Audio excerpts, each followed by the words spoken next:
Isang maganda at pinagpalang umaga po sa ating lahat on-site and even those who are joining us via live stream online. Isang maganda at pinagpalang umaga po sa ating lahat. At buksan po natin ang ating mga Biblia sa Aklat ng Roma, chapter 1, verses 16 to 17. Babasahin po natin to sa ASND na version. Kung nandyan na po tayo, sabay-sabay po nating basahin. Hindi ko ikinakahiya ang magandang balita tungkol kay Kristo, dahil ito ang kapangyarihan ng Diyos sa ikaliligtas ng lahat ng sumasampalataya. Una ang mga Hudyo at gayon din ang mga hindi Hudyo, sapagkat ipinapahayag sa magandang balita kung paano itinuturing ng Diyos na matuwid ang tao, at ito'y sa pamamagitan lang ng pananampalataya. Ayon nga sa kasulatan, sa pananampalataya, mabubuhay ang matuwid. Salamat po at purihin po ang Panginoon sa kanyang salita sa atin sa umaga na ito. Tayo po ay dumulog sa panalangin. Ama namin na makapangyarihan sa lahat, kami po minsan pa ay nagpupuri sa inyo, pinapasalamatan namin kayo, Panginoon, sa araw na ito, Lord, na pinagkaloob po ninyo sa aming lahat, Panginoon, upang sama-sama po kami na minsan pa sumamba po sa inyo, magpuri, mag-aral na inyong mga salita, Panginoon, at as one body of Christ, as congregation, Panginoon, ay masamba po namin kayo sa Espiritu at katotohanan. Marami pong salamat, Panginoon, sa biyaya ng buhay, ng kalakasan, Panginoon, kagalingan ng pangangatawan, Panginoon, even, Lord, for the spiritual blessings, O Lord, na inyo pong pinagkakaloob sa buhay ng bawat isa sa amin. Amin din po pinagpapasalamat, Panginoon, ang aming pong mga awitan, sayawan, mga papuri, Panginoon, na inihandog sa inyo sa umaga na ito. Dalangin nga po namin, Ama, as we continue to celebrate, Panginoon, your goodness and your faithfulness upon our lives, Panginoon, patuloy po kaming samahan na inyong banal na Espiritu sa aming kalagitnaan. May the Holy Spirit minister, Panginoon, in our midst, and individually, Panginoon, speak power and life unto us, O Lord, in the name of Jesus. We also pray that you would bless, Panginoon, ang inyo pong salita, ang sermon na ito, Panginoon, na amin pong pagsasaluhan sa umaga na ito. Nawa po, Panginoon, ito po ay makapagbigay kaluguran sa inyo, Panginoon. Ma-reveal nito, Panginoon, ang inyong kalooban, O Diyos, sa aming mga buhay. Nang sa ganun, Lord, humbly, Panginoon, and Lord, lowly, Panginoon, ay masunod po namin ang inyong kalooban. Maraming salamat. Gamitin niyo lamang po ako bilang inyong mensahero, Panginoon, bilang inyong microphone at vessel, Panginoon, upang ang inyong kapahayagan ay dumaloy, Panginoon, sa umaga na ito sa buhay ng bawat isa na makakapakinig. We also want to thank you to those, Panginoon, who are joining us, Panginoon, via live stream. Dalangin ko po, Ama, hindi po maiksi, Panginoon, ang inyong kamay at kaya nyo rin po silang abutin, Panginoon, nasaan man po sila, Panginoon, na lugar na nakikinig, Panginoon, at nakikiisa, Panginoon, sa aming worship celebration. We also lift unto you, Panginoon, yung amin pong worship celebration sa kabanatuan, Panginoon. Samahan nyo po sila, Panginoon, at anumang gawa ng kaaway, Panginoon, that would interfere, Panginoon, in their worship celebration. We cancel them in the name of Jesus, Panginoon, and may your Holy Spirit as well, Panginoon, be in their midst, Panginoon. Sa buhay ng bawat isa sa amin, dalangin po namin ang inyong banal na presensya, ang maranasan, Panginoon, ng bawat isa. Maraming salamat. Ito pong aming sama-samang panalangin sa pangalan ni Jesus. Amen. Amen. Sige po. Yan, maraming salamat at purihin po ang Panginoon. Maaari na po kayo makaupo. Una po sa lahat, ako po yung nagpapasalamat sa lahat ng bumati. Sasabihin ko na po. Igagrab ko na po itong opportunity na magpasalamat sa inyong po lahat. Tinanong ko ni Pastor last, kailan ba yun? Mentoring ata. Nalaman niya kasi na yung schedule ko pala, third Sunday po kasi talaga ako nakaschedule. Tapos sinabanggit po ni Cielo ata na, ikaw Ate Beb ang preach. Ako'y preach, ang magpipreach noon, sabi ni Pastor. Ikaw ba na-assign ko ng hindi ko alam na third Sunday. Gusto mo ba na mag-birthday leave? Sabi sa akin ni Pastor. Hindi po ako pastor, di po ba? Ano pa po ba yung pwedeng better or best way to celebrate your life, to celebrate your birthday, than to honor God, your life giver, on your birthday, di po ba? So sabi ko sa kanya, at syempre, among the days that I'll be preaching, ito po talagang araw na to ay syempre, gusto ko syempre i-dedicate at magamit po para sa kaluguran ng Panginoon. And so, eto na. Ayan, so maraming salamat. Mamaya na lang po ako magre-reply sa inyo lahat. So salamat po at purihin ng Panginoon sa araw na ito. Ngayon po, basahin po natin yung ating verse po in the book of Romans 1:16-17, doon po sa English or NIV version. For I am not ashamed of the gospel, because it is the power of God that brings salvation to everyone who believes, first to the Jew, then to the Gentile. For in the gospel, the righteousness of God is revealed, a righteousness that is by faith from first to last, just as it is written, the righteous will live by faith. So, ang title po ng message natin ngayon ay Gusto Mo Ba ng Good News? Sino ang may ayaw sa atin ng good news? So, ayun po, salamat sa Panginoon kasi meron po tayong laging good news na napapakinggan, hindi po ba? Kasi po, whenever na nakakapakinig tayo ng good news, nakaka-encourage po, nakaka-motivate, nakaka-inspire. Halimbawa, yung good news na yung mga nanalo during the Olympics, di po ba good news yun? Kahit hindi po tayo yung nag-training, kahit wala tayo doon sa Olympic, kahit hindi po tayo yung naka-receive ng maraming papremyo, parang asaya-saya na rin natin. Kasi yun po yung nadudulot ng good news. Kahit balita lang na ibinahagi sa'yo, meron ding effect sa buhay mo na naidudulot yung mga ganong good news. Pero kung meron pong good news, syempre meron din pong bad news, di po ba? Kaya nga po naimbento ang good news kasi meron po siyang bad news. Ano po yung mga recent bad news na atin pong napakinggan? Nakikita niyo po ba? Yun, last August 8 ay naka-experience po ang Japan ng 7.1 magnitude na earthquake na hindi rin nila inaasahan. In fact, after that ay nagbigay po ng warning, advisory ang Japan, ang admin ng Japan, to prepare for mega earthquake. Kaya po yung salamat naman po sa Diyos, yung mga kapatiran natin sa Japan, ay kinamusta po natin sila at wala naman po na doon naramdaman daw po nila. Pero salamat sa Lord kasi ay lahat naman sila ay nasa maayos na kalagayan. Pero yun nga po isa naming pinag-pray na wag na pong matuloy yung mega earthquake. Pero alam ko po just yesterday or nung other day po, parang nilift na yung advisory for the mega earthquake. Ibig sabihin, pinag-loosen up na yung mga tao na hindi naman na daw po possible yung mega earthquake. Though syempre, kailangan pa rin ay laging handa ang mga tao for any bad news, hindi po ba? Ano pa po yung mga recent bad news? Ito nabasa ko lang ito nung nakaraan. Ang Avon Products Incorporated ay nag-file po ng bankruptcy. Though hindi pa siya closed totally, meron pa rin pong operating. Pero Avon is facing parang mga 300 lawsuits, mga kaso. Kasi meron po yung hindi po ba uso yun yung mga talc powder nila, yung para mga polbo na ginagamit, ay meron daw pong mga cancer-related na mga cases. Kaya po, a part of Avon or a big part of Avon ay magpa-file ng bankruptcy. Sabi namin, naglulukuhan kami, akala namin ang nagpa-bankrupt sa Avon, yung kakapahid doon sa magazine ng Avon. Na-experience niyo po ba yun? Hindi na na-experience yun ng mga kabataan ngayon. Dati yun ang branded.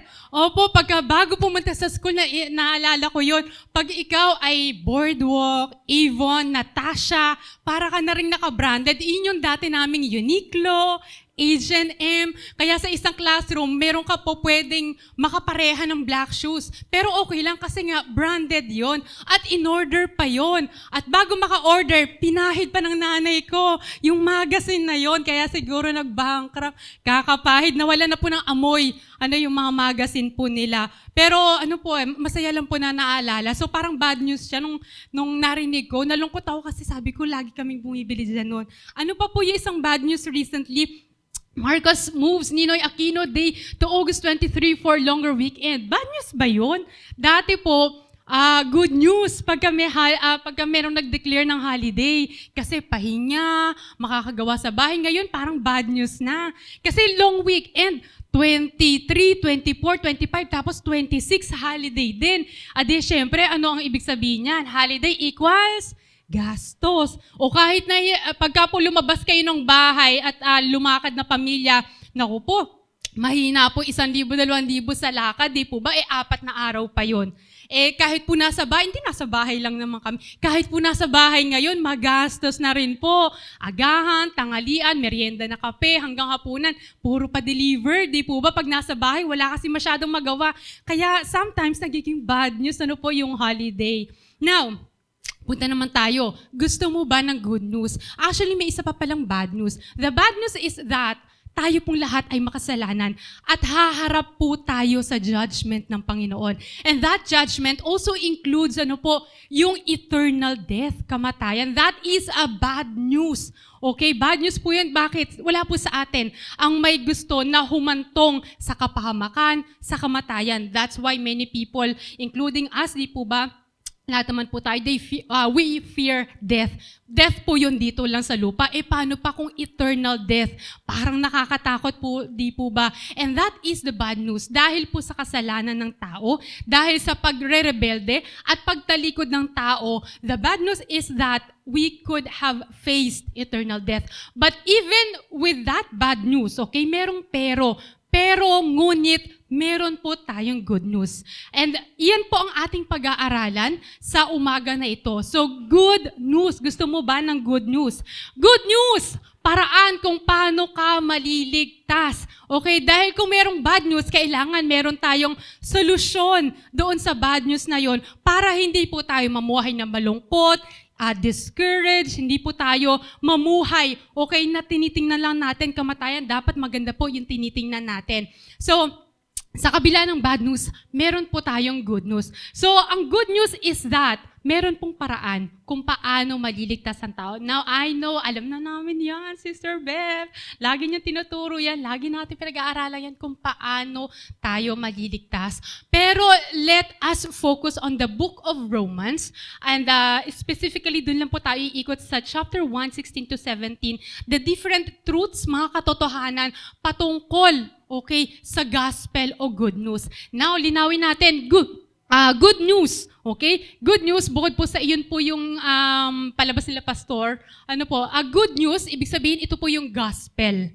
Okay? Pag po tinranslate po ninyo yung gospel, it means good news. Now, ginagamit natin lagi yung word na gospel, sharing the gospel, preaching the gospel, pero ako po mismo, di po ba, sa pag-aaral ko nito, marami pa po pala akong hindi alam at lubos na nauunawaan patungkol sa gospel. Now, we also mentioned the word Bible, Scripture, the Word of God. The Word of God, salita ng Diyos, ay yun po yung Bible na ating binabasa at inaaral. At yung Scripture, okay? Pag po sinabi nating Scripture, Bible, it contains the Old and New Testament. Okay? Basta po yung buong Biblia na ating binabasa at inaaral. Pero yung pong salitang gospel, may specific po kasi siya na distinction sa Scripture. Ang ibig sabihin po ng gospel or yung good news, ito po yung ginawa ng Diyos na redemptive plan through the life and death, resurrection of the Lord Jesus Christ in order to save us. So when we are talking about the gospel, or pag sinabi ko sa inyo na gospel, what I'm specifically pertaining to is the life, the work, the death, and the saving, okay, the saving work of the Lord Jesus Christ. That's why yung iba nga po ang tawag dito ay Gospel of Jesus Christ. Kasi po, nakasentro po siya sa ginawang pagliligtas ng Panginoong Jesus. Now, hindi ba gospel yung Old Testament, yung mga nababasa natin sa Biblia? Actually po, pwede rin po silang gospel. Kasi from the start, nandun na yung pagsisimula ng Diyos sa pagpaplano niya kung paano niya ililigtas ang tao, di po ba? Mula po nung magkasala si Adan at si Eva, noon pa lang pinalano na ng Diyos kung paano niya tayo ililigtas. But it was only accomplished or fully realized in the New Testament noong pong pinadala ng Panginoon ang Panginoong Jesus. That's why meron pong the Gospel of Matthew, Mark, Luke, John, na nagko-concentrate po sa life, ministry, sa lahat about Jesus. Tama po ba? Kaya po yun, specifically, ang tinawag po doon, the Gospels, the 4 Gospels, di po ba? So, yun po yung kaibahan ng Scripture or Bible sa Gospel or good news. Now, we will concentrate doon po sa pag-share ng gospel or ng good news. Kasi di po ba syempre, pag nag-share ka sa mga, halimbawa, mag-share ka sa iyong kaibigan, ang i-share mo ba sa kanya yung Genesis? Alam ba, sa simula ay kinreate ang, di ba, ng Diyos, ang langit, ang lupa, ang tao. Syempre, hindi mo naman doon sisimula ng pagbabahagi ng salita ng Diyos. Pag sinabi natin mag-share ka ng gospel, doon tayo sa heart ng message ng Bible, which is the promised salvation of God through the Lord Jesus Christ. Kaya po, yun po yung pag sinabing mag-share ka ng gospel. Ang goal po kasi natin, yun nga, ay makasumpong ng kaligtasan yung ating kapwa o yung ibang tao. Now, tulad ng sinabi ko po sa inyo kanina, meron pong good news at ito po yung pag-aaralan natin. Para maging good news po ito sa atin, kailangan kasi natin maunawaan nating mabuti at malaman ba natin ang paraan kung paano ka maliligtas. Kung, Sister Bev, tama na ba? Okay na ba yung uma-attend ako tuwing Sunday? Okay na ba yung nagpe-pray ako minsan? Ano po ba yung buong content ng salvation o nung gospel that saves?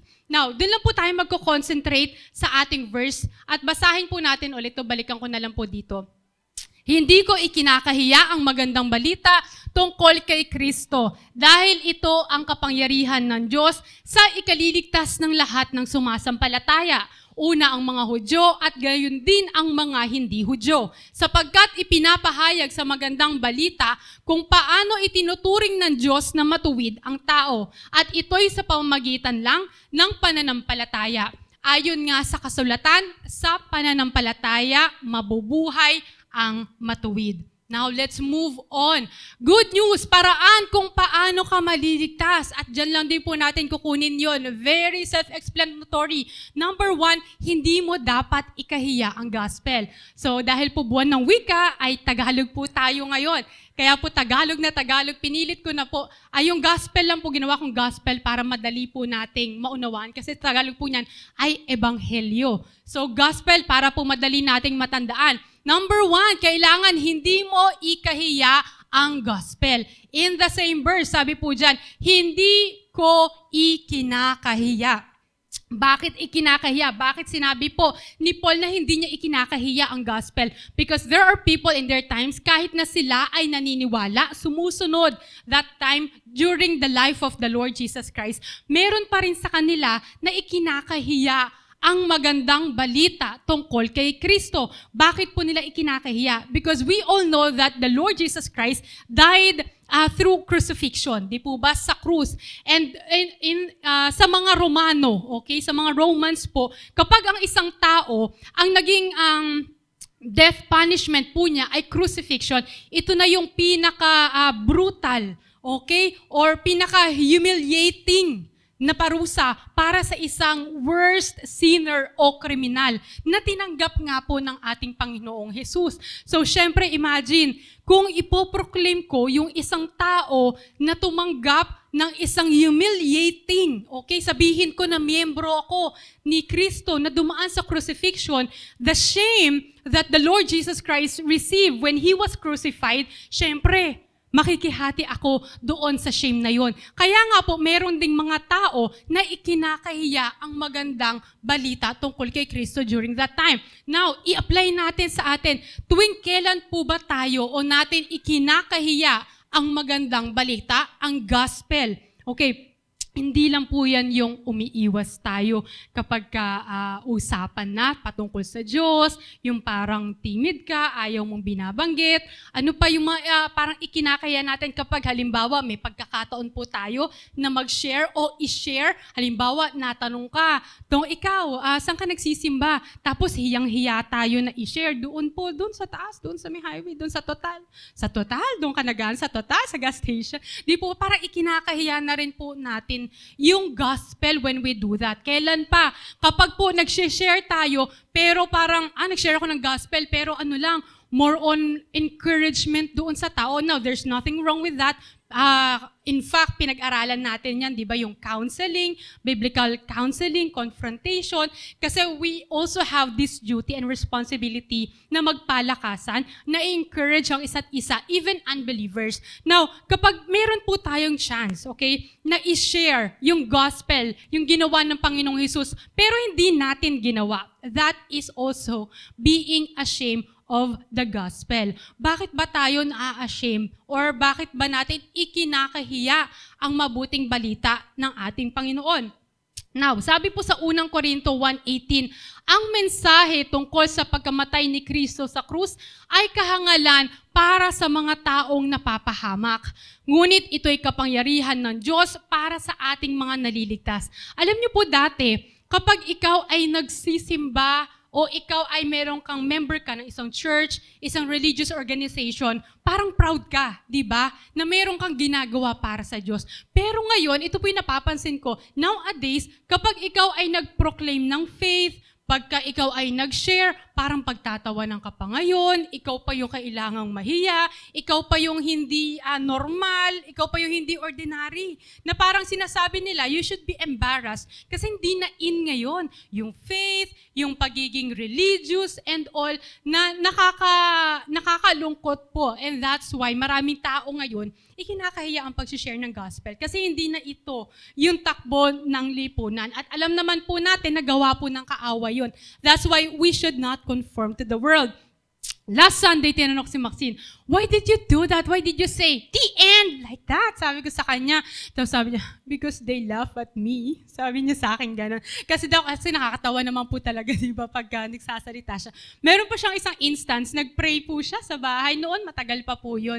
First time narinig ni Donna na nag-pray siya. So afterward, nagsabi siya sa akin at the end of the day, Baba, I will never ever pray again. Bakit ka ako? Because Donna laughed at me. Sabi niya gano'n. So, sinabihan ko si Donna, Donna, don't laugh at Max. Hindi ikaw tumatawa. Natuwa lang ako kasi nga hindi ako sanay na nagpe-pray siya. Tapos siya, syempre, ang kulit-kulit. Tapos, di ba, nagpe-pray. Kasi ganun tayo bilang tao. Ayaw natin ng parang nakakaramdam tayo na napapahiya, pinagtatawanan, o parang pinagkakaisahan ng tao. Kaya po maraming tao nadi-discourage when it comes to proclaiming our faith. Now, Sister Bev, paano magkaroon ng confidence sa pagbabahagi ng gospel? And even I myself, kaya po ako nakakapagsalita dito, hindi po dahil sa aking sariling kakayanan, but it is because of the confidence coming from God. Now, ano yung mga tips? Paano tayo magkakaroon ng confidence? Kasi kaya nga po natin ito inaaral. Kasi we want to be ready in sharing, in proclaiming the gospel. Hindi naman po lagi dito sa pulpit kailangan i-share ang gospel. Pero kailangan nga po, di ba? Mas kailangan nga sa labas ng church po tayo nag-share ng gospel. Now, on the same verse, ito po yung paraan, no? Or paano po tayo mag-share with confidence ng gospel. Number 1, dapat ay nakasentro kay Jesus ang mensahe. Okay, sabi po dyan sa Roma 1:16, hindi ko ikinakahiya ang magandang balita tungkol kay Kristo. So, ang pag-share po ng gospel ay hindi po bragging, hindi po pagyayabang, hindi po okay lang na meron tayong inilalagay na testimonies kung paano tayo pinagpala ng Diyos, kung paano kumilos ang Diyos sa buhay natin. But always remember that it is not about us, it is not about you, it is about Jesus, okay? Tungkol kay Kristo. So, let us focus it more on Jesus and less on us. Though, yun nga, pwede nating singitan kung paano tayo niligtas ng Diyos, kung paano tayo nakakilala sa Diyos, kung paano rin tayo nakapakinig ng gospel. But make sure that it is centered to Christ. At bakit po? Because the gospel is sufficient on its own. Bakit? Sufficient on its own because it is the gospel of Jesus Christ. Paul was not ashamed to preach the gospel simply because it is the gospel about the Lord Jesus Christ whom he saw, the Lord Jesus Christ who lived, di po ba, who died, and who conquered the grave. Kaya po niya kayang ipagmalaki Yung mabuting balita dahil alam niya na tungkol yon sa kanyang Panginoon na makapangyarihan at tumupad sa lahat ng pangako niya. So, di po ba pag nag-share po kasi, halimbawa, ang isi-share ko sa inyo, the Gospel of Bev, hindi naman sigurado yung mga sinabi ko sa inyo, di ba? Baka po pwedeng mangyari, pwedeng hindi. Kaya lang, wala akong confidence kasi tao lang din ako. Paano, di ba, kung hindi ko matupad yung mga pinangako sa inyo? Pero ito, gospel to ng ating Panginoong Hesus, and we are assured na lahat ng pinangako, lahat ng sinabi ng Diyos ay mangyayari. And that will help us to have confidence in preaching the gospel. Number 2, dapat ay makita ang pagbabago sa ating buhay. Simpleng-simple lang po yung ating lesson, no? Sabi rin po on the same verse, dahil ito ang kapangyarihan ng Diyos sa ikaliligtas ng lahat ng sumasampalataya. Siyempre, sasabihin, pasuko-suko ka ng buhay sa akin. Ikaw nga, di mo masuko yung bisyo mo. O ikaw, invite ka sa church, uma-attitude ka nga sa magulang mo, sinasagot mo yung magulang mo. O ikaw, pag ganito, pa-share ka pa ng gospel, ganito naman ang ginagawa mo. So, siyempre po, we have to make sure na nakikita po sa buhay po natin yung pagbabago na ginawa ng gospel sa buhay natin. Mind you, pagbabagong ginawa ng gospel sa buhay natin. Bakit wala pong imposible at ganun po makapangyarihan ang salita ng Diyos na kaya po niyang baguhin ang kahit sinong tao. Now, if you want to have confidence, syempre, kaya mong confidently i-share yung gospel kasi nakikita ng tao sa buhay mo yung pagbabago, yung kapangyarihan ng Diyos na dumaloy sa'yo at patuloy na kumikilos sa'yo. Now, you can share about yourself kung paano ka binago ng Diyos, kung paano ka nagsusumikap, kung paano na yung dati mong buhay ay ganito, binago ng Diyos. Di po ba, iyon po yung mga masarap pakinggan at paniwalaan. Dati ito yung leader namin sa kalokohan, ngayon leader na sa church. Di po ba? Kasi Diyos lang po yung may kayang gumawa ng bagay na yon. And so, you can confidently share the gospel knowing that the power of God worked in you. Third and last, dapat ay nagtitiwala tayo sa gospel. The word is nagtitiwala. On the same verse, ikaliligtas ng lahat ng sumasampalataya. Siyempre, halimbawa, sabihin ko po sa inyo, may i-refer ako sa iyo na contractor. Di po ba? Hindi ko naman kabisado o hindi naman ako sure doon sa contractor na yun kung maayos talaga yung gawa. Mapapahiya ako. Pero if I know, nagtitiwala ako, tested ko na tong contractor na to, pwede ko siyang i-recommenda sa'yo. Pwede ko siyang ipag-presentin sa'yo. Pwede ko siyang i-refer sa'yo. Hindi ako mapapahiya. Parang ganun din po ang gospel.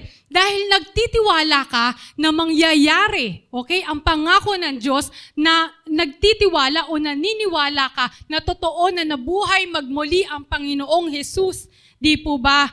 Alam mo, you have confidence. Hindi ako mapapahiya dahil alam ko na buhay ang Panginoong Hesus at tinubos niya yung ating mga kasalanan. Kaya po, again, it brings confidence sa buhay po natin dahil alam natin. Kasi po, kung halimbawa may doubt ka sa gospel, halimbawa, hindi ko nga sure kung maliligtas ako. Hindi ko nga sure kung pagpapalain ba ako ni Lord. Hindi ko nga sure kung sasagutin ni Lord yung panalangin ko. Kung ikaw mismo, sa sarili mo, may doubt ka at hindi ka nagtitiwala sa salita ng Diyos, sa pangako ng Diyos o sa ginawa, sa kapangyarihan ng Panginoong Hesus, paano mo siya ma-share? Ikaw nga, hindi ka naniniwala. So, para magkaroon ka ng confidence in sharing the gospel, dapat ikaw mismo ay sumasampalataya, naniniwala sa gospel at sa ginawang pagliligtas ng Panginoon sa buhay natin. Palakpakan nga po natin ating Panginoon. Tayo po lahat ay tumayo. Palakpak po ulit. Yan, salamat sa Lord. Upo na po tayo. Ginising ko po kayo kasi papunta na tayo sa number 2 and the heart of the message. Kala nyo tapos na, no?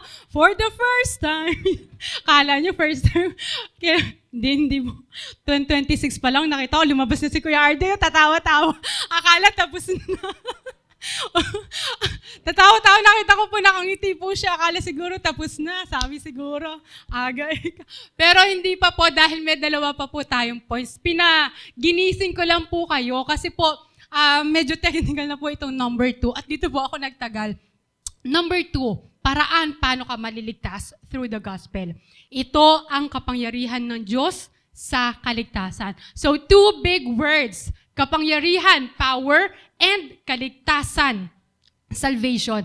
Two big words na may kinalaman po sa ating pananampalataya. On the same verse, sabi po dyan, dahil ito ang kapangyarihan ng Diyos sa ikaliligtas ng lahat ng sumasampalataya.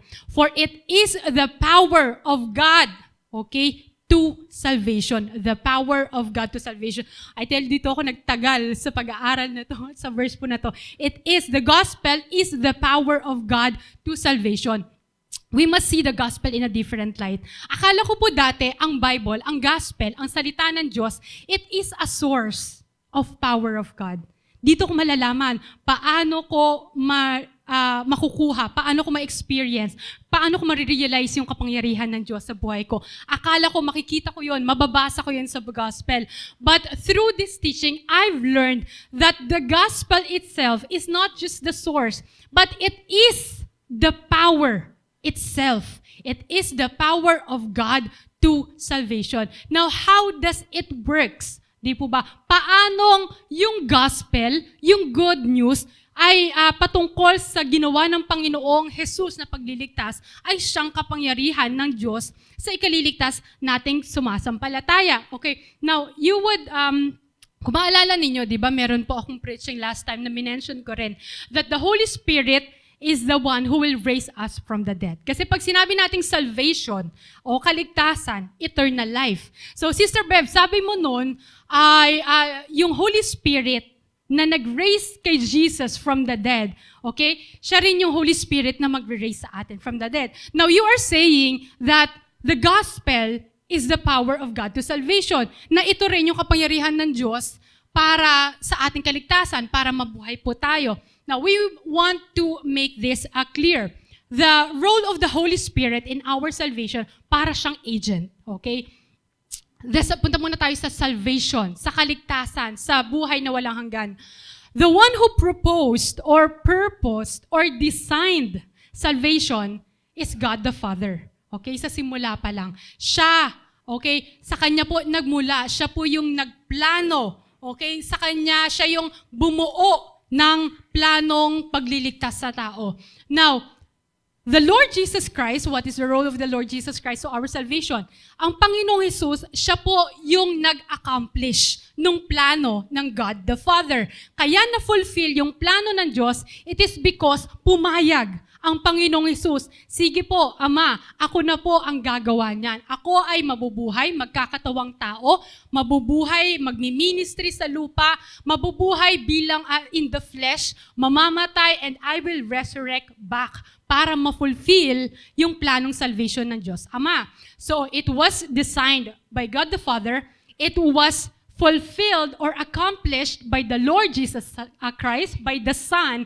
Now, the Holy Spirit is the one who will apply it sa sinners or sa deadly sinners. So, sino ang magbibigay sa inyo ng salvation na yon? Through the Holy Spirit. Now, after the Lord Jesus Christ ascended, kaya po niya binaba ang banal na Espiritu so that the Holy Spirit can do its work. Ano yung gagawin ng banal na Espiritu? Lahat ng na-achieve ng Panginoong Jesus sa cross, lahat yan, buhay na walang hanggan, paglilinis sa kasalanan natin, freedom, lahat ng yan, victory over sin, lahat ng na-accomplish ng ng ating Panginoong Jesus at the cross, the Holy Spirit will be the one to apply that sa buhay natin so that we may have eternal life o buhay na walang hanggan. So where is the gospel in that plan, Sister Bev? The gospel is the power of God to salvation. Which means, kailangan para matanggap ninyo, para mapatanggap sa inyo ng banal na Espiritu ang eternal life, ang buhay na walang hanggan, you must hear the gospel.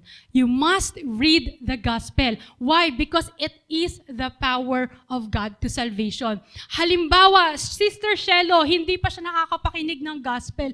Wala pang nagsishare sa kanya. Hindi rin siya nakapagbasa ng Bible and all, di po ba? So, nandoon pa siya sa state ng buhay niya na siya ay makasalanan. So, pero isineran siya, inimpartan siya ng gospel ni Sister Jack. Halimbawa, so, meron si Sister Jack, lahat kayo, Salvation, salvation, salvation. Freedom, freedom, freedom. Victory, victory over sin. Lahat po yan, binigyan tayo ng Panginoon. Pero para maunawaan ninyo, para tanggapin ninyo, kasi we need to accept the Lord Jesus Christ in our life. Di po ba?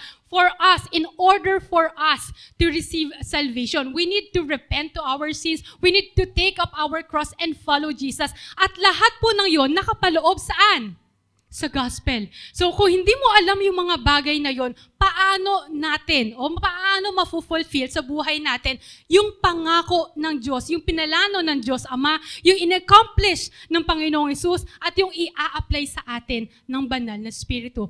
That is why the gospel is so important, because it is the power of God to salvation. Ito po yung mismong kapangyarihan ng Diyos. Hindi siya may kapangyarihan. Ito po talaga, all of God's power is wrapped up in the gospel. And it will only work if you believe in it. Now, how will you believe in it if you've never heard about the gospel? So, God cannot rescue you. God cannot rescue me without the gospel. Ganun po kaimportante ang gospel. Now, if you want to save someone, you need to preach the gospel to them. Hindi lang po pwede, o sige, brother, sis, andito lang ako, nakasuporta ako sa iyo, palalakasin kita, i-encourage kita. But without mentioning the Lord Jesus Christ, it is not gospel. It is simply words of wisdom. It is words of encouragement. It is motivational, di ba? Motivational. Kahit anong motivational quotes ang ibigay mo sa kanya na hango sa internet o sa social media. But if Christ is not there, there's no power in it. Amen po ba? Naunawaan po ba natin yon? Sige nga po, palakpakan po natin ang ating Panginoon. Now, ito po yun. Ang mga salitang sinabi ko sa inyo ay Espiritong nagbibigay buhay. Sa 1:663, ito po yung sinabi ko that the Holy Spirit will also be the one to apply salvation sa buhay po natin. Now, let's move on. Sabi po sa Roma 1:16, hindi ko sa 16, the latter part, una ang mga Hudyo at gayon din ang mga hindi Hudyo. Now, God offered salvation to everyone who believes. To everyone. Okay, sabi dyan, Hudyo at gayon din ang mga hindi Hudyo. So, historically speaking, ang chosen generation or chosen po kasi na nation ng Diyos ay ang bansang Israel. Sa kanila magsisimula, okay? Yung redemption, yung lahat ng pinangako ng Panginoon.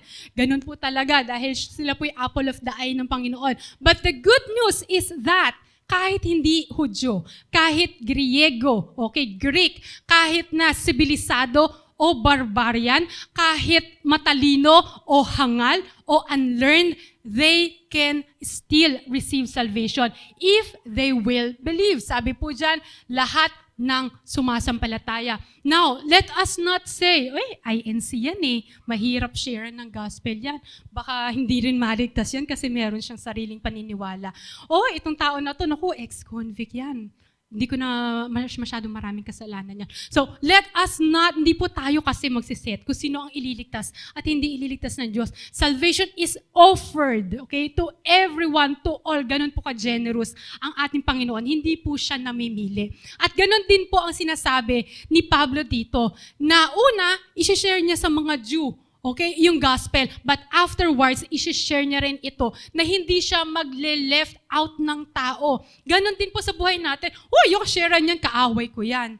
Hindi ko kasundo yan. Kahit ba, di po ba? Kahit na hindi natin sila kasundo, kahit hindi mo gusto yung ugali ng tao na yon, but remember na lahat po tayo. Kung ano yung pinangako ng Diyos sa'yo, yun din yung pangako ng Diyos sa tao na yon. At yun po yung isipin natin, hindi naman exclusive sa akin lang yung pangako ng Diyos. Oo nga pala, meron din pangako sa kanya ang Panginoon. And just like Paul, he felt obligated kasi to share the gospel. Ano po ibig sabihin ng obligated? Halimbawa, binigyan ko ng 200 pesos. Si Mama Edith, binigyan ko siya ng 200 pesos. So sabi ko sa kanya, ibigay mo yon sa iba. Okay? Ibigay mo yun sa iba, yung 200 na yun. I-share mo yun sa iba. Now, dahil tinanggap niya yun, okay? Hindi niya kailangang bayaran sa akin yun. Hindi yung ganong klaseng pagkakautang o pananagutan. Nilagay ko po ba yung verse ko na? Hindi ko na po nailagay yung verse na yon. Na meron po tayong pananagutan. Ano ibig sabihin na meron tayong pananagutan? So binigyan ko siya ng 200, hindi siya may utang sa akin dahil kailangan niya ibalik yun sa akin. Dahil biniling ko sa kanya, bibigyan kita ng 200, pero hatian mo sila. Hatian mo si Bea. Hatian mo si Kiel. Now, she is in debt. Okay? May utang siya ngayon sa akin hanggat hindi niya na i-share yung 200 na yun sa iba. So, ganun din po yung gospel. Tumanggap tayo sa Diyos. Okay? And God asked us, di ba, to proclaim the Great Commission. Remember? Na magbautismo tayo, ipahayag natin ang mabuting balita ng Panginoon. Now, Lord, nasa akin yung gospel, nasa akin yung kapangyarihan mo, nasa akin yung sagot para maligtas ang tao. Now, you have to pass it on. Kasi kapag hindi mo na pass it on yun, may utang ka, may pananagutan ka na dadalhin sa buhay mo. So, yun po yung ibig sabihin na meron kang pananagutan to share or to preach the gospel. Now, we are on the third and last. Magkakatotoo na yung tayo ninyo kanina. Third and last, on verse 17 din po sa ating passage, sabi po dyan, sapagkat sa magandang balita ay ipinapakita kung paano itinutuwid ng Diyos ang kaugnayan ng tao sa Kanya. Okay, kapag po kasi sinabi natin itinutuwid ng Diyos ang kaugnayan ng tao sa Kanya, when man sinned, di po ba nagkaroon po tayo na heartbroken ng Panginoon at nakipag-break? Hindi po siya nakipag-break, kundi nagkaroon po tayo ng break up with God. So, sad. Pero, pwede po ulit tuwirin yun. Okay? Yung break up po na yun. Okay? Sabi po dyan, sapagkat sa magandang balita ay pinapakita kung paano itinutuwid. Sa magandang balita rin, through the gospel din pala, ay marereconcile po natin ang ating relationship sa Panginoon. At kapag sinabi po natin, balikan ko nga lang po yung sa English po natin. Iba po kasi yung, mas maganda sa English, ang layo ng inano ko. No? Sabi po dyan, for I am not ashamed, sa verse 17, for in the gospel, the righteousness of God is revealed. Ayun, for in the gospel, sa gospel din po pala, the righteousness of God is revealed. Ano po ibig sabihin? Righteousness, pagiging matuwid. Okay? Ang tao, kailangan nating maging matuwid. Okay? Kailangan natin na maging matuwid. Bakit? Righteousness speaks of our worth before God. Okay? Kailangan maging tuwid ako, karapat-dapat ako sa Diyos. But I cannot do that. Bakit? I am covered in sins. Wala akong kakayanan na maging matuwid. Kahit anong gawin ko, kahit anong ligo ang gawin ko, maaamoy at maaamoy pa rin ng Diyos ang kasalanan ko. Now, what you need to do is that what the people, di ba nung nagpo-proclaim ng salita ng Diyos ang Panginoong Hesus. Seek God and His righteousness. Seek first God and His righteousness. And all these things shall be added unto you. During the life and ministry of the Lord Jesus Christ, lagi po niyang pinoproclaim yung kaharian ng Diyos at yung righteousness ng Panginoon. But, hindi pa siya nare-reveal.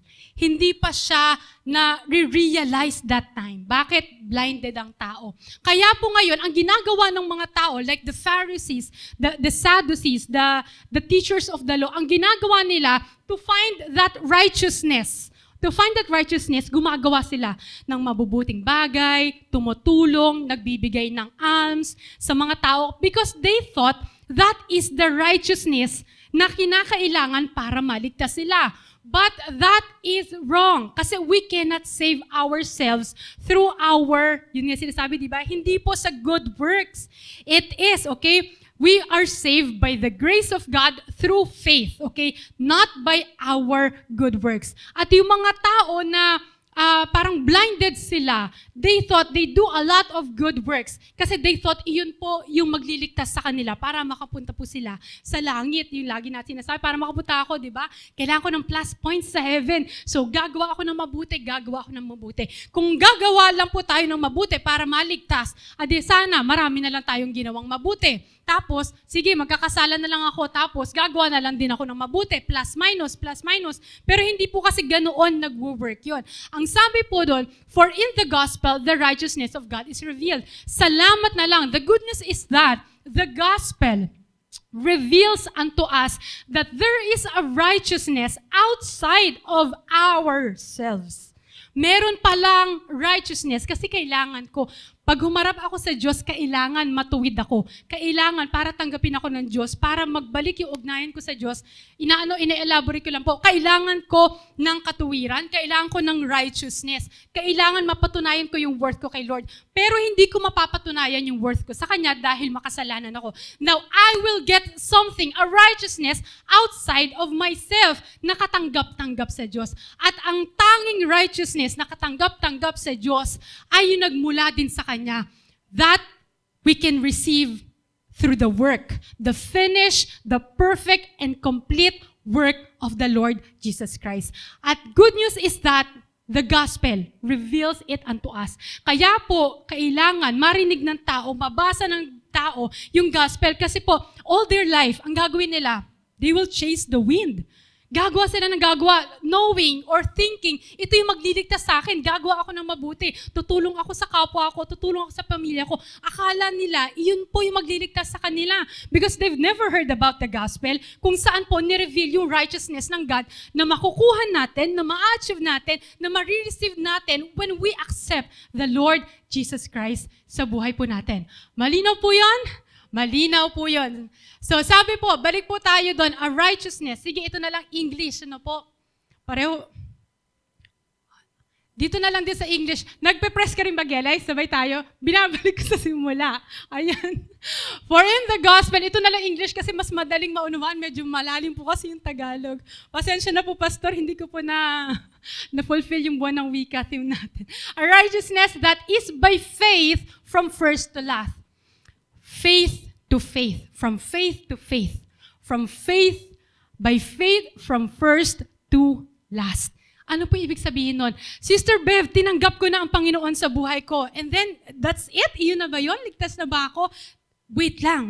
Sabi po dyan, a righteousness that is by faith from first to last. You must sustain. Paano po yun? Kailangan maunawaan ng tao. Okay? Let's just concentrate. Ano po ba ibig sabihin nun? Yung faith to faith or faith from first to last. Okay? By faith, tinanggap natin, okay, ang Panginoong Jesus. And by faith, we need to continue to live. That's why God said, we must live by faith, di po ba sa buhay po natin, and not by sight. Bakit po? Not only after hearing the gospel, okay, number one, you must need to know and understand the gospel. Di po ba? Kailangan yung tao makapakinig siya at nanggapin po niya yung gospel. Kailangan maunawaan po niya, kaya nga po tayo nag-aaral ng salita ng Diyos. Kasi hindi lang basta makapakinig, pero dapat maunawaan natin ano ba yung sinasabi ng salita ng Diyos. So first, you must know and understand the gospel. Who is Jesus? Ano ba yung ginawa ni Jesus sa buhay natin? Paano ba yung ginawa ng Diyos na pagliligtas through Jesus? Di po ba? Number two, thank you, Matt. God bless you. Number two is that we must respond in faith. Paano tayo magre-respond? Sabi, hindi lang basta alam mo, hindi lang basta meron kang head knowledge about the Bible or about the gospel, but you must respond. Ang sinabi ng Bible, we must repent, we must accept the Lord Jesus Christ sa buhay natin, and that is what we need to do. You must respond to the gospel. Third and last is that after knowing and understanding the gospel, you must respond to the gospel, and third, you must commit your life to the gospel. What is committing your life to the gospel? Are you willing to take up your cross and follow Jesus? Kasi kailangan, ito po yung magsusustain. Kasi if God will not ask us to commit, baka mabalik tayo sa dati natin na pamumuhay at mahiwalay na naman po tayo sa Diyos. Pero kung na-commit mo yung buhay mo, it will help you para magpatuloy, di po ba? Though meron pong highs and lows sa buhay ng tao, pero ano po yung nagpapatibay sa atin? Ano yung reason bakit bumabalik at bumabalik pa rin tayo sa Diyos? It is because of the faith na nasa sa atin pa, na sinusustain ng Diyos. Salamat na lang po sa Panginoon. Kasi without it, di po ba? Salamat kasi every Sunday, ay nakakatanggap tayo yung power ng Diyos through the gospel or the gospel itself ay lagi nating nare-receive Sunday or every Sunday. Not just Sunday, every Sunday, but every day pag tayo nagde-devotion, di po ba? So nire-receive natin yung gospel which is the power of God to salvation. So sabi po dyan, the righteous will live by faith. Kaya nga po ang taong matuwid, makakapamuhay lang po siya by faith. Hindi po kaya ng tao by flesh mamuhay at makapagpatuloy sa kanya pong relasyon sa ating Panginoon. And this is the last. Malapit na kayo talagang tumayo. Gusto mo ba ng good news? The last good news is that, ito po yung sinabi ko dun sa nung gumawa ako ng content sa media. Kasi ito rin naman po yung isi-share ni Pastor. Though different title lang. Ang title niya ay, yun po, para din po sa mga nanonood sa live stream. Ang title po supposedly kasi ay, ano ang ikinakahiya mo? Yun po ay title ni Pastor. And supposedly siya po yung magla-live stream, but nagkaroon po ng internet disruption sa Kabanatuan. Kasama na po yung church. Kaya po tayo yung nag-live stream this morning. But it is the same verse and the same sermon din. Though magkaiba ng Revelation. Pero ang title po niya ay anong kinakahiya mo. Same din sa Romans 1:16-17. Pero ang title ko naman po ay gusto mo ba ng good news? Because we all want good news, di po ba? This is the last good news. At ito nga po yung i-share ko, sinulat ko doon sa media, doon sa ad natin. The good news is that, bilang mga Kristiyano, we are holding, okay? Nasa kamay po natin ang kaisa-isang mensahe sa buong mundo na kayang magpabago ng tao at kayang magligtas ng makasalanan. Wala pong ganun. Wala po kayong makikita nun sa ibang lugar. Wala sa eskwelahan, wala sa bahay, or ibig sabihin, hindi mo makikita sa ibang libro, sa ibang reference, o sa ibang sources. Pero tayong Kristiyano, okay, right now, wala akong hawak na Bible, wala po akong hawak na Biblia, but the message is with me right now. At hawak ko, okay, hawak mo kung ikaw ay Kristiyano na tumanggap sa Panginoon. We are all holding that one and only message that can change a life and that can give life to a dead sinner. And that is the gospel. That is the good news. Now, this is the challenge. Roma 10:14, paano sila sasampalataya kung wala pa silang napakinggan tungkol sa Kanya? Paano naman sila makakapakinig kung walang mangangaral sa kanila? Ito po yung sinabi ko kanina. The gospel is the power of God to salvation. Paano niya ma-experience yung power, okay? Yung power ng Diyos kung wala siyang marireceive na gospel. Kung walang mag-share sa kanya ng gospel. Kasi tayo po yung carriers ng gospel. Tayo pong mga Kristiyano na unang tumanggap. Now, we need to pass it on so that the other people will also experience, okay, the power to salvation. We need to share and to preach the gospel. Sa bawat isa po, okay, kahit Jew, kahit Greek, di po ba, ibig sabihin, kahit anong lahi, kahit anong estado, kahit po sino siya sa buhay mo, they need to hear the gospel because the gospel is the only power of God to salvation. Now, tayo po lahat ay tumayo. Palakpakan nga po natin ating Panginoon. Sige po. Kantahin po natin yung inawit po natin kaninang King of Kings. At actually, pina-request ko po ito yung pastoral song. Kasi po, kailan ba yun? Friday night, oo, after kong gumawa ng turo ata. Gabi na po yun, mga 9:30 na ata, pauwi po ako. Ito yung una kong napakinggan sa aking Spotify na free. Sa aking free Spotify. Pero sabi ko nga, King of Kings. At, I know this is not an accident kasi kapag po binasa ninyo yung buong lyrics ng King of Kings, it is the gospel, okay, summed up, wrapped up in a song. At makikita po natin doon, praise the Father, the Son, and the Holy Spirit, na pinapakita po dito na akala kasi natin, pag sinabi natin gospel, the Lord Jesus Christ lang. But what we do not realize is that lahat sila, the person of God the Father, na siyang nag-purpose ng salvation, na nag-accomplish ay ang Panginoong Hesus, at ang mag-a-apply sa atin ay ang Holy Spirit. Lahat pala sila may role, di po ba, sa salvation natin? So let us praise our God for giving us the gospel, for giving us salvation that we are undeserved of. So, kantahin po natin yung King of Kings once again.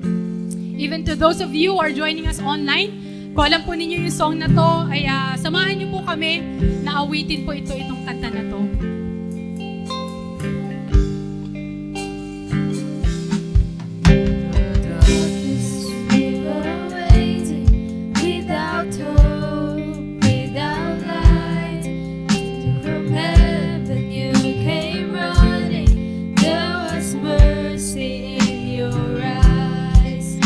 fulfilled the law and prophets. To a virgin came the word, from a throne of endless glory to a cradle in the dirt. Praise the Lord.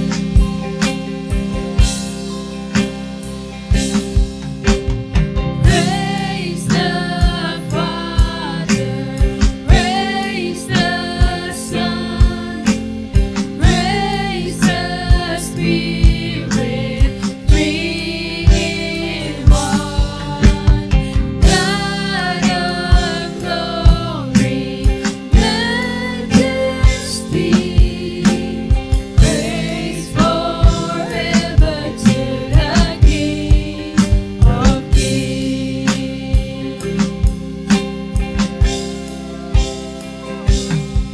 To reveal the kingdom coming and to reconcile the lost, to redeem the whole creation.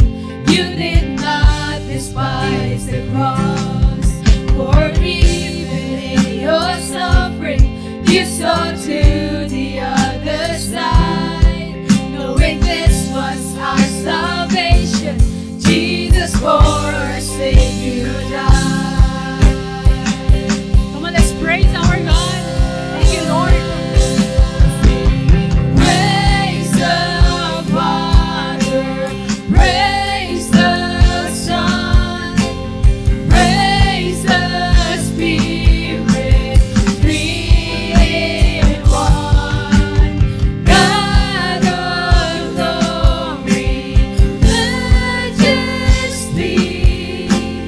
praise forever to the King of Kings.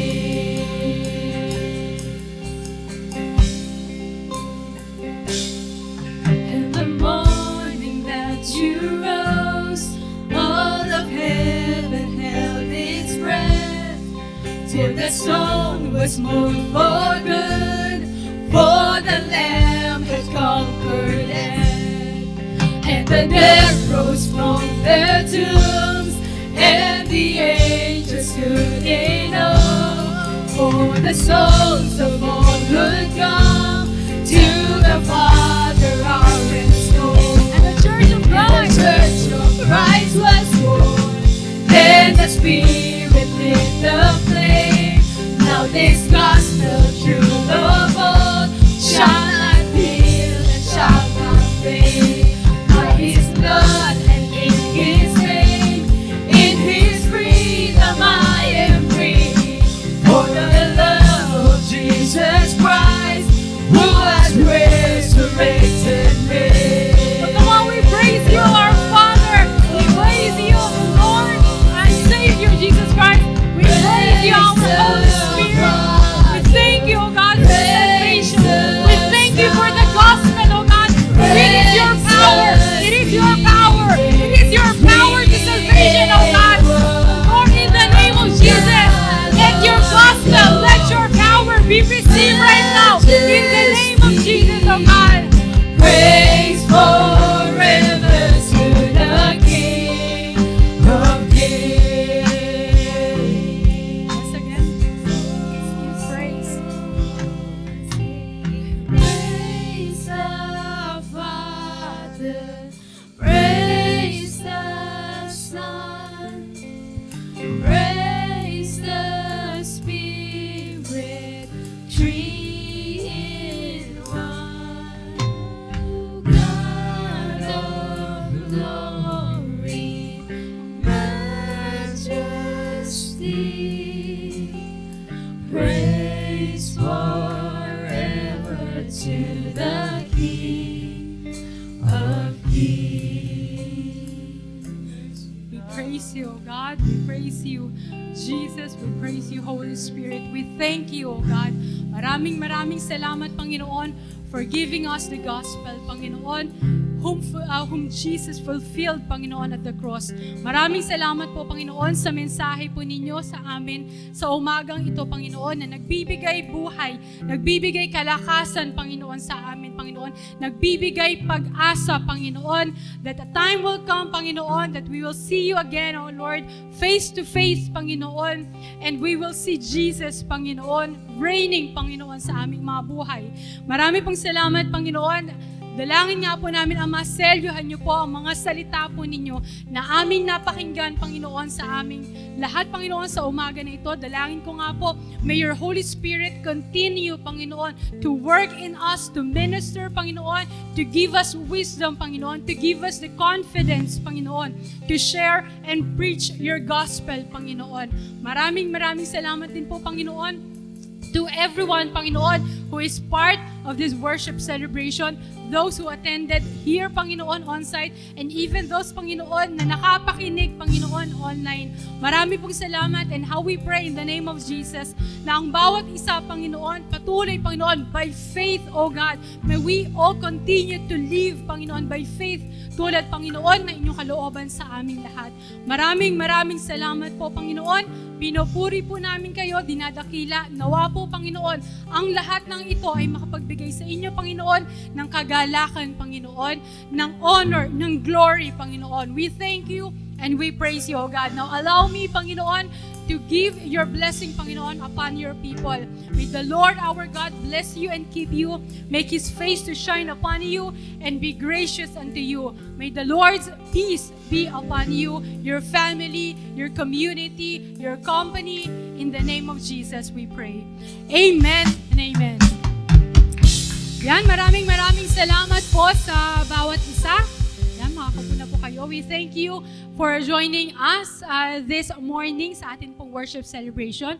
At magkita po muli ulit tayo next Sunday, same time po, 9:30 a.m. via our Facebook page ng God's End Time Harvest Ministries. Maraming salamat po and God bless you all.